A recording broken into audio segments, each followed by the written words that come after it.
प्रदेश सरकार के कैबिनेट मंत्री योगेंद्र उपाध्याय अपने व्यवस्थम कार्यक्रम में से समय निकालकर जब भी उन पर समय रहता है वह अपने ईदगाह कॉलोनी स्थित निवास पर जनता दरबार लगा देते हैं।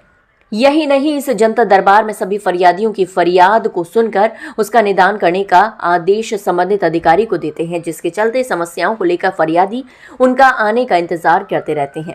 ऐसा ही नजारा पिछले दिनों शुक्रवार को देखने को मिला, जहां कैबिनेट मंत्री योगेंद्र उपाध्याय बारी बारी से फरियादियों की फरियाद बड़े ही इत्मीनान से सुन रहे थे। यही नहीं, उन्होंने कई समस्याओं का निदान तुरंत अपने अधीनस्थों से करवा दिया।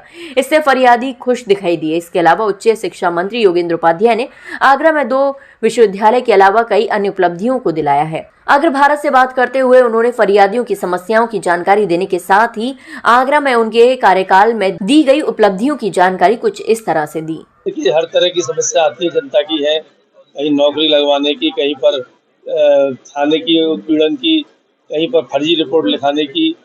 तो जैसी शिकायत होती है तदनुसार हम उसकी सिफारिश करते हैं और न्यायोचित काम के लिए सिफारिश होती है, हर एक को न्याय मिले, किसी के साथ अन्याय ना हो, तो प्रशासन को इससे अवगत कराते हैं।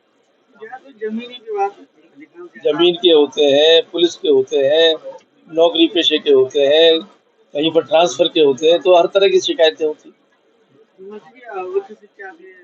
आगरा के लिए विशेष क्या पहल आपके द्वारा की जा रही है? देखिए, उच्च शिक्षा के माध्यम से आगरा को 2 प्राइवेट यूनिवर्सिटीज हमने अपने कार्यकाल में दी, एक अग्रवन, एक शारदा विश्वविद्यालय। शारदा विश्वविद्यालय राष्ट्रीय ख्याति प्राप्त है, अग्रवन भी अच्छी लोगों का है, तो 1-2 निजी विश्वविद्यालय और अच्छे स्तर की सुविधा मिले, एक तो ये।